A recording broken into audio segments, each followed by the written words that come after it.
반갑습니다. 저는 명인학원 대치 그리고 대전을 포함한 명인학원 여러 지점에서 고3 수능 영어를 담당하고 있는 영어 강사입니다. 대전에서는 토요일 오전 9시부터 12시 사이에 정규 수업을 진행을 하고요. 그리고 나머지 하루 평일 날을 잡아서 클리닝을 진행하려고 합니다. 그래서 정규 수업 3시간 이외에 클린 시간에 듣기 포함, 어휘, 그리고 주간지를 포함한 여러 가지 관리들을 할 예정인데 잠시 후에 클리닉에 관련된 이야기들을 자세히 말씀드리도록 하겠습니다. 지난 이야기에 관련된 부분들은 최대한 짧게, 그리고 수능, 앞으로에 관련된 이야기들은 최대한 자세히 말씀드리도록 하겠습니다. 올해 3월 교육청 모의평가 1등급 비율이 약 1.98%였거든요. 재수생은 교육청 모의고사를 보지 않아서 재학생들만 봤었는데 절대평가임에도 불구하고 1등급 1.98%였다는 말은 아이들이 영어 공부에 힘을 많이 쏟고 있지 않다는 걸 의미를 했죠. 이거 제 수업을 듣고 이제 등급이 상승된 예시인데 지난 얘기이기 때문에 빨리 넘어가도록 하겠습니다.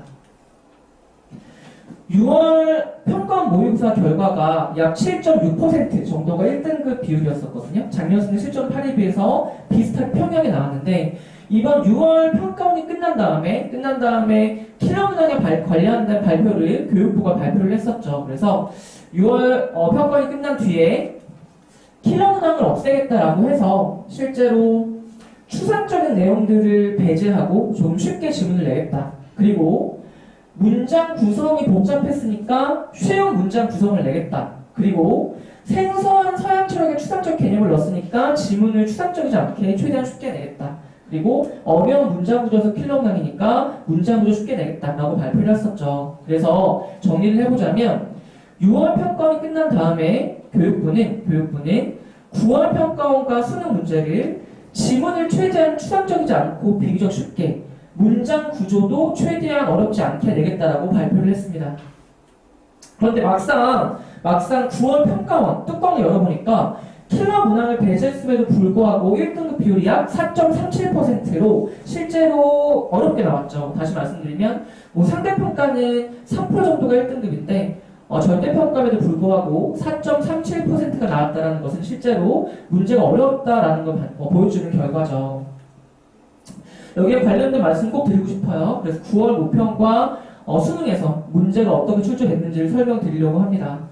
평가원은 결론을 말하자면 약속을 지켰어요. 그래서 9월 평가원과 수능 문제에서 추상적 개념을 빼고 지문 소재 난이도를 하락시켜서 난해한 내용들을 지양 조금 더 쉽게 문제를 냈고 문장 구조도 변화시켜서 복잡하고 체감 난이도가 높은 문장을 지양해서 빼겠다라고 해서 결론적으로는 지문도 그렇게 어렵지 않았고 문장 구조도 그렇게 어렵지 않은 문장을 내는데 평가원은 단 지문 쉽게, 문장 구조 쉽게라고 말했지만 선택지도 쉽게란 말은 안 했거든요. 그래서 아쉽게도 지문 쉽게, 문장 구조 쉽게 하지만 선택지 어렵게 라고 해서 9월 평가원은 4.37% 그리고 이번 수능도 약 4에서 5% 정도가 1등급 비율이 나올 거라고 예상하고 있습니다.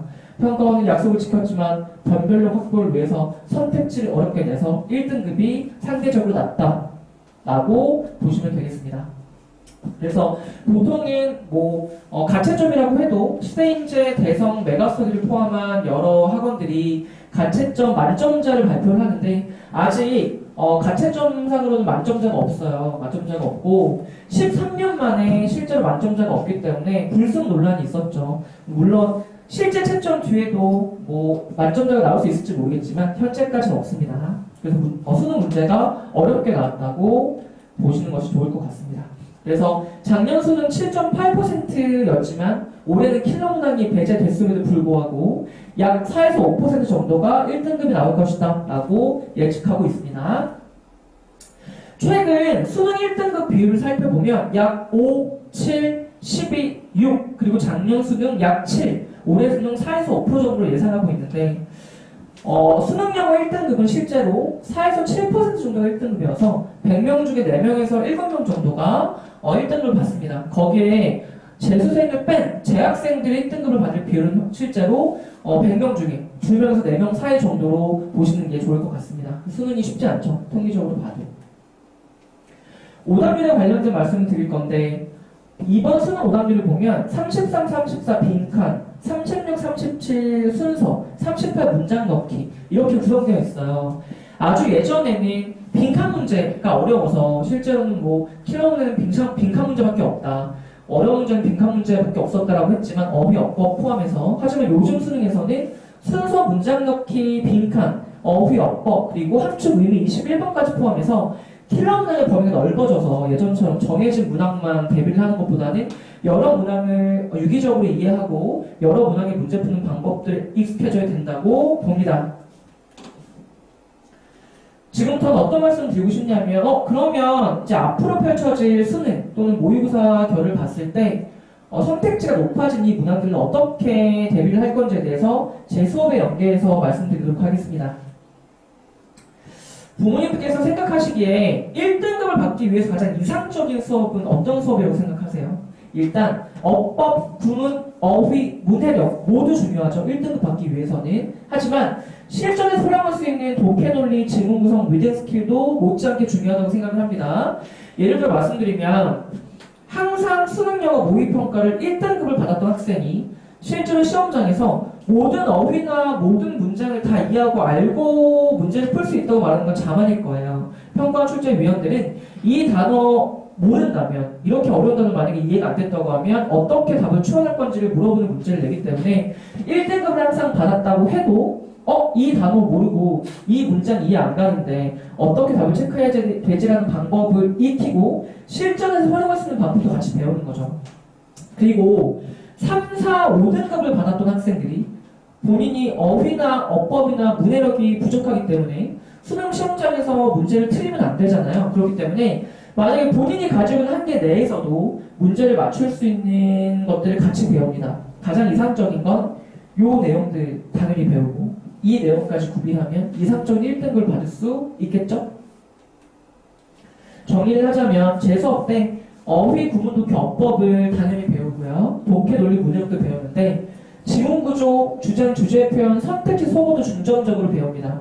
지문구조라고 하는 건 수능 모의평가 영어 지문을 봤을 때 지문의 구성 종류가 엄청 다양하진 않아요. 나오는 것들만 나오거든요. 왜냐하면 글을 전달하는 방식 자체가 정해져 있기 때문이에요. 설명문, 논설문에 필요한 여러 가지 지문들이 나오는 것들만 나오기 때문에 지문 구조를 알아두면 무조건 문제를 맞출 수 있다라는 느낌보다는 지문 구조를 알면 조금 더 안정적으로 그리고 조금 더 효율적이고 빠르게 답을 체크할 수 있다는 거죠.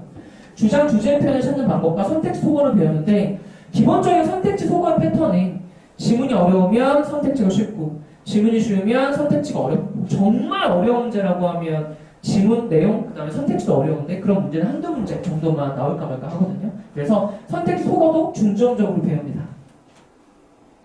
제 수업을 듣기 전에 꼭 기억하셔야 되는 게 있어요. 뭐냐면 제 수업은 어법 위주가 아니라 독해 위주입니다. 다시 말씀드리면 수업의 퍼센테이지가 100이라고 하면 어법은 10에서 20 정도, 나머지 80은 다 독해로 구성됩니다. 왜냐하면 1, 2월달 일단 방학 동안에 가장 중요한 시기에 어법이랑 구문 독해만 집중해버리면 일단 3월 모의평가와 육모 대비가 안 돼요. 3월 모의평가 끝난 뒤에 1학기 내신을 준비하는 학생들은 1학기 때 힘들게 내신 준비하고 내신 기간 동안에 또 육모를 봐야 되거든요. 그렇기 때문에 1, 2월 동안에 독해 위주의 수업으로 3월 교육청을 대비합니다. 단기간 등급을 상승시킬 수 있는. 그리고 어법은 기출된 내용만 보통 나오거든요. 그래서 출제위원들은 아이들이 잘 모르는 어려운 개념을 내기보다 자주 출제되고 중요한 개념들만 내기 때문에 기출 문제만 살펴봐도 실제로 1월부터 11월까지 천천히 가도 어법 문제 맞출 수 있어요. 그래서 제 수업은 독해 위주고 어법 한 문제는 차근차근 11월까지 그 문제를 맞출 수 있도록 대비합니다. 어법이 주라고 보시는 게 좋을 것 같습니다. 이 내용은 제 교재의 내용이고요. 아이들이 최대한 시각적으로 활용할 수 있게끔 교재를 만들어놨고요. 이건 뭐냐면 제 핸드북인데 보통 아이들이 한 선생님 커리큘럼을 공부를 하면 보통 한 권에서 20, 30권 사이 문제집을 풀거든요. 그런데 수능날 점심 먹고 영어 시험 보는데 점심 먹고 그 20권, 30권 되는 교재를 다 가져갈 수 없잖아요. 그렇기 때문에 중요한 개념만 필기한 핸드북을 만들어 놓고 수능날 또는 모의평가날, 평가원날 점심 먹고 1년 동안 배웠던 중요한 개념들을 훑어보고 문제를 풀 수 있게끔 핸드북을 만듭니다. 중요한 개념만 담겨 있어요. 여기 있는 내용들은 주장, 주제 표현, 문제 푸는 유형별 문제 푸는 방법들인데 선생님 그러면 여기 있는 주장, 주제 표현들과 유형별 문제 푸는 방법만 알면 등급 오를 수 있나요? 라고 하면 스킬이나 아니면 단순한 문제 푸는 방법만 알면 최대한 오를 수 있는 건 거의 한두 번 정도 오를 수가 있어요. 정말 기초가 좋은 아이들 빼고는. 그래서 어휘나 구문 독해, 지문 구성, 리딩 스킬 많은 것들이 포함되어 있어야 정리되는 내용이고요. 여기 있는 내용들 말고 더 중요한 지문 구조의 내용들은 제가 수업 시간에 아이들과 함께 하도록 하겠습니다. 여기서부터 좀 집중해 주셨으면 좋겠어요. 제일 중요한 제 커리큘럼 내용들인데 지금 영상을 보고 계시는 학생들과 부모님께서 생각하시기에 상위권 학생들의 가장 큰 난제는 뭐라고 생각하세요? 보통 상위권 학생들은 한 회분 모의고사 문제를 풀면 1개에서 5개 정도 문제를 틀리거든요. 근데 그 아이들은 실제로 한 회분 문제를 풀면 5개밖에 안 틀리는데 수업 시간에 5문제만 듣고 쉬운 거 본인이 맞춘 거 수업 듣고 가면 심심해하고 아쉬워한단 말이에요. 많은 문제를 풀고 싶어 한다는 거죠. 그런데 제 정규 수업 시간 3시간 안에 어휘, 어법, 구문, 독해까지 다 하려면 그 시간에 나갈 수 있는 지문 구조가 정해져 있어요. 문장의 개수가 정해졌어요. 지문의 구조가. 그렇기 때문에 상위권 학생들을 위해서 수업 시간에 해오는 숙제 이외에 다른 문제를 과제로 내주고 수업 시간에 하지 못한 내용들을 영상으로 숙제를 내줍니다. 그럼 상위권 학생들은 틀린 문제만 골라서 본인이 충족시키고자 하는 문제 개수를 확인하고 정리할 수 있는 거예요.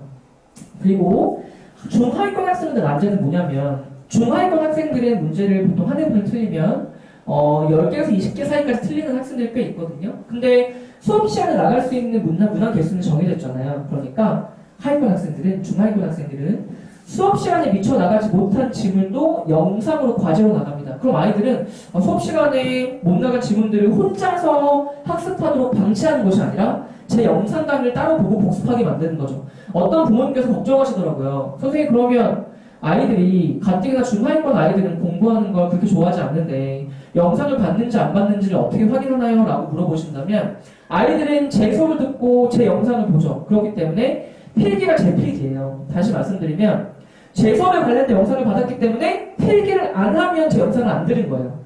조교와 제가 현장에서 아이가 필기한 걸 보고 이 영상을 봤는지 안 봤는지를 확인하고 피드백을 부모님께 SNS로 보냅니다. 문자를 보내요. 그리고 아이들이 영상을 빨리 보는 경우도 있어요. 1.8, 2.0으로 보는 경우도 있는데 1.8, 2.0으로 빨리 돌려서 억지로 보면 필기를 못해요. 그렇기 때문에 적당한 속도로 영상을 보고 필기를 받는지를 확인하고 피드백을 줍니다. 정리해서 말씀드리면 상위권 학생들을 위한 많은 문제풀이에 대한 영상을 제공하고 하위권 학생들을 위한 미처 못 나간 복습에 필요한 영상들도 과제로 나갑니다. 그것들을 관리하고 문자로도 보내드리고요. 제가 생각한 최종의 커리큘럼이거든요. 그리고 주간지에 관련된 말씀을 드리자면 주간지는 보통 수업 시간에 나갔던 것들을 복습하고 새로운 문제에 적용시키고 파악할 수 있는 것들을 주간지에 많이 집어넣는데 모두 그렇진 않지만 일반적인 주간지는 그 해설서만 들어있어요. 근데 저는 주간지 해설서와 같이 제가 직접 분석한 해설자와 같이 영상도 따로 과제로 보냅니다. 왜 그러냐면 수업 시간에 어법, 구문 독해, 그리고 숙제로 회원 모의고사, 주간지까지 수업하려면 5시간 수업해야 되거든요. 한계가 있잖아요. 그렇기 때문에 저는 주간지도 복습할 수 있게끔 주시면 영상도 따로 보낸다는 걸 꼭 기억해 주셨으면 좋겠습니다. 정리하자면 상위권 학생들을 위한 많은 문제, 하위권 학생들을 위한 복습 영상, 그리고 주간지도 영상으로 보냅니다. 커리큘럼인데요. 일단 제가 강조하고 싶은 건 이런 거예요. 1, 2월달 중요한 시기에 빈칸 문제만 풀고 3월, 6월을 대비하는 것이 아니라 1월, 2월 중요한 시기에 3월 교육청을 중심으로 최대한 많은 유형들을 배웁니다. 왜냐하면 3월에 끝나면 내신 대비하는 친구들이 꽤 있거든요. 근데 그 친구들은 정말로 3월 끝나면 내신 대비하다가 내신 대비 중에 유무 봐야 돼요. 그래서 1, 2월 달에 최대한 많은 준비를 시키고 3월 유무를 대비시키는 거죠. 1월, 2월 달 동안에 주요 문항만 배우는 것이 아니라 3월 모평을 대비로 최대한 많은 유형들을 효율적으로 풀 수 있는 방법을 배우고요. 내신 대비 안 하는 학생들은 3월부터 6월까지 꾸준히 가는 거죠. 그리고 예전에 있었던 수업들처럼 문장의 주어 동사만 체크하고 해석해주고 이게 답이야라는 수업을 제가 원하지 않고요. 아이들에게 수능 영어 지문 구성, 주장 주제 표현, 재진술, 그리고 지문 부족 이런 것들을 알려주는데 이제 아이들이 고3 정도 되면 여러 가지 수업을 접해보고 이미 많은 것들을 알고 있기 때문에 이 커리큘럼 보여주시면 효정 선생님 수업은 주어 동사 끊고 해석시킨 다음에 답을 끼워 맞추는 수업이 아니라 전문적으로 문장 구조나 최대한 트렌드에 맞춰서 효율적으로 답 체크하는 방법들을 배우는구나를 알 수 있을 거예요. 그래서 혹시 기회가 되신다면 아이들에게 제 커리큘럼 나눠주시고 같이 꼭 봐주셨으면 좋겠습니다. 주간지를 제가 강조하고 있어요. 그래서 제가 직접 만든 주간지 분석 자료가 나가고 테스트할 수 있는 컨텐츠가 나가고 해설 영상을 보내서 아이들에게 관리까지 하는 시스템입니다. 어휘에 관련된 말씀 꼭 드리고 싶은데 선생님, 그럼 선생님 수업만 들으면 아이들 등급이 무조건 높아지나요? 라고 하면 어휘 없이는 불가능하다고 힘들다고 꼭 말씀드리고 싶습니다. 그래서 어휘 테스트를 강조하는 편인데 보통 많은 수업들이 어휘 숙제가 200개에서 300개를 숙제로 내주면 현장에서 3, 40개만 골라서 시험을 보는 이제 수업들이 많은데 저는 그렇지 않고요. 저는 200개, 300개 되는 만약에 숙제가 있다고 하면 200개 숙제를 현장에서 다 봅니다. 제가 시간 체크해봤어요. 아이들이 200개 어휘를 다 외워오잖아요. 그러면 바로 시험 봤을 때 10분에서 15분 동안 시험 볼 수 있어요. 근데 아이들이 제대로 준비가 안 됐거나 와서 민지역거는 3번 더 보고 보기 때문에 시험을 못 보는 거지. 제가 걱정하는 건 이런 거예요. 200개 중에서 40개를 골라보면 나머지 160개를 확인할 방법이 없잖아요. 그래서 최대한 꼼꼼하게 확인을 하는 건데 만약에 200개 중에서 2개만 틀리면 통과거든요. 왜냐면 200개 중 2개 쓰면 거의 안 틀린 거잖아요. 하지만 그 2개에서도 정말 선택지에 포함된 어려운 단어가 나오면 틀릴 수 있기 때문에 그 2개도 재시험을 봐야 됩니다. 200개 중에 100개를 틀려도 재시험을 봐야 돼요. 크린 시간에, 우리 현장 수업 시간에. 선택지의 단어를 모르면 답이 안에 나머지 4개를 지운 다음에 1개를 찍어야 되거든요. 단어 모르면 무방비예요. 그렇기 때문에 어휘를 최대한 강조합니다. 그 다음에 다시 한번 정리하자면 15분 안에 200개 다 볼 수 있어요. 아이들 외워본다고 하면. 저는 다 봅니다. 가능한 한. 그리고 하프모의고사라고 해서 미니 테스트를 현장에서 보고 바로 이제 수업을 진행을 하고요. 여기서 듣기를 말씀드리고 싶은데 듣기 다 잘해야 하죠. 다 잘하고 있고요. 그런데 기본적으로 듣기에서 한 번 실수하면 2점, 3점 나가는 거고 실제로 중하위권 학생들은 듣기에서는 7점, 8점 나가서 한 등급이 갈려져요. 그래서 듣기를 제가 시행을 하는데 제 수업 현장 수업 3시간 동안에 듣기까지 하면 시간이 너무 아깝잖아요. 저는 그렇게 생각하거든요. 그래서 크리닉 시간에 듣기를 틀어줍니다. 그래서 20분 동안 듣기 20분 걸리거든요. 그리고 20분 동안에 바로 틀린 걸 확인하고 체크해요. 그래서 듣기도 수업 시간, 정규 수업 시간은 아니지만 크리닉 시간에 관리를 하고 있다. 기억해 주시고요. 근데 1등급 항상 받는 학생들은 과제로 내줄 수 있죠. 시간이 아까우니까. 그리고 제가 직접 부모님께 전화를 드리는데 한 반에 원생이 몇 명이든 한 명이든 30명, 40명이든 제가 직접 다 전화를 직접 드립니다. 실제로 드려요. 그런데 저한테 시간 좀 주셔야 돼요. 아이를 한 번 보자마자 상담 전화 드리는 것만큼 힘든 게 저한테는 없거든요. 그래서 아이를 3번 본다고 해서 3주예요. 그래서 3, 4주 동안에 아이가 어떻게 영어 공부했는지, 어떻게 공부했는지를 확인하고 제가 직접 전화를 드립니다. 상담 전화를. 만약에 제 전화가 부담스러우시거나 아니면 제 전화가 불편하다고 하시면 횟수를 줄이거나 문자로 대체할 수 있습니다. 그래서 제가 직접 전화를 드린다는 거 기억해 주시고요. 결석 시 보강 영상도 나고 그다음에 주간주 과제 영상 모두 다 보내고 있습니다. 제 수업에 관련된 재종반 학생이 적어준 피드백이에요. 그래서 이걸 정리해서 말하자면 지문을 풀 때 필요한 해석과 해석이 되지 않을 때 문제 푸는 방법을 잘 알려주십니다. 라고 적었는데 이게 무슨 말이냐면 당연히 1등급을 받기 위해서는 지문을 풀 때 필요한 해석이 필요하죠. 그래서 그 해석도 배우고 해석이 되지 않을 때 문제 푸는 방법까지 같이 배우는 겁니다. 그렇기 때문에 가장 효율적인 수업을 할 수 있는 거죠. 이 세종 아이들이 적어준 피드백이에요. 제 수업에 관련된 피드백인데 수능 영어가 뭔지 해결해야 하는지 근본적인 방법과 방향을 배울 수 있다. 수업이 지루하지 않다. 재밌게 수업해 주셨다. 유행글 특집을 잡는데 지루하지 않았다. 그리고 재밌으시다. 참고로 제가 MBTI I고 좀 내성적인 성격이에요. 그래서 어느 명예학원 들어가서 인사를 해도 안녕하세요 하고 이제 교무실에 구석이 있거든요. 내성적인 성격인데 불필만 잡으면 제 2의 자아가 나옵니다. 수업 시간에 최대한 재밌게 덜 졸리게 수업하는 편이고요. 아이들이 실제로 이제 저의 그런 부분들을 긍정적으로 봐주는 것 같아요. 유쾌하게 수업을 한다. 또 재밌게 수업을 한다고 적어줬는데 제가 재밌는 선생님이긴 한가 봐요. 올해 제 강의 모티브를 말씀드리고 싶어요. 올곧게. 그래서 정직하고 바르게. 그리고 최대한 정확하게 답을 체크할 수 있는 방법들을 배우고 그리고 효율적으로 만약에 문제에 봉착했을 때 가장 정확하고 빠르게 효율적으로 문제 풀 수 있는 방법까지 같이 배우는 것이 제 수업의 가장 큰 목표고요. 그다음에 아이들 만나보면 좀 안타까운 학생들의 유형이 있어요. 어떤 학생들이냐면 정직하고 착하고 나름 성실하지만 굉장히 긍정적으로 해맑은 학생들을 보면 장점이 굉장히 많지만 단점은 아이들 욕심이 좀 부족하다는 아쉬운 점이 있어요. 그래서 보통 성실해도 어떻게 되겠죠. 나름 하니까 그래도 좋은 결과 있지 않을까요? 이런 학생들에게는 클리닉이 필요하다고 생각을 합니다. 그래서 아이들에게 숙제나 이런 것들을 관리를 해줄 뿐더러 조금 더 공부에 대한 동기를 주고 관리까지 하는 것이 제가 생각하는 최적의 커리큘럼입니다. 그래서 열심히 하는 학생들이 있지만 실제로 관리까지 필요하고 조금 더 독하게 조금 더 목표를 가지고 이제 문제를 풀 수 있도록 도와주도록 하기 위해서 클리닉을 깔고 있고요. 제가 생각한 최적의 커리큘럼입니다. 그래서 아이들에게 성적을 보장하는 것이 가장 큰 제 목표이기도 하지만 아이들에게 긍정적인 영향도 줄 수 있는 강사가 되도록 노력하겠습니다. 긴 영상 봐주셔서 감사합니다.